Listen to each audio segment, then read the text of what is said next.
السلام عليكم ورحمة الله وبركاته. محترمين جناب سيدنا محمد صلى الله عليه وآله وصحبه وسلم به په کوچني اختر کې چې د سهار لمونځ به وسو تر عیدګاه مخه به څه خرمای خوړلې. نو که پښتنو کې چې دغه د اختر کاسي رواج دی، مسجد ته کاسي راوړي، په دې باندې موږ پوره بحث هم کړی و.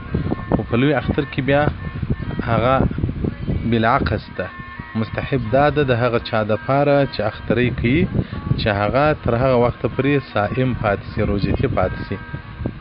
چې کوم وخت اخترۍ وکړي له خپل اخترۍ څخه دې هغه روژه ماته کړي.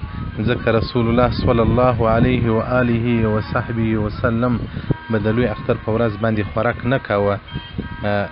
کوم وخت چې به اخترۍ حلال کړي له خپله اخترۍ څخه به خوراک وکړي.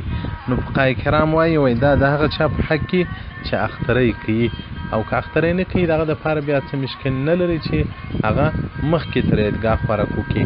نو دغه مسجدانو ته کاسې ور وړل په مسجدانو کې لکه په د پښتنو په ماحول کې چې دا یو رواج دی د اختر په ورځ کاسې راوړي. نو د کوچني اختر په دې کې هېڅ مشکل نشته، او په لوی اختر کې نو باید کاسې نه راوړل سي.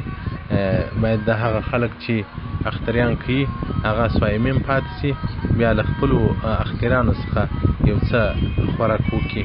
دا مسنون او مستحبه طریقه هم ده، او د رسول الله صلی الله علیه وسلم مبارک فرموده هم ده. حاشیه تحتوي علی المراکي الفلاح صفحه 546 کتاب الصلات باب احکام العیدین.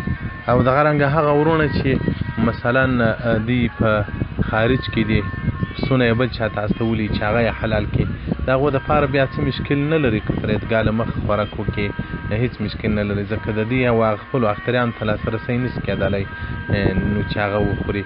دا صرف د هغه چا په حق کې چې هغه اخترۍ کوي او اخترۍ په کور کې حلالوي، نو هغه دپاره مستحب هم دا ده چې له خپل اخترۍ څخه خوراک وکړي. والسلام علیکم ورحمة الله وبرکاته ومغفرته.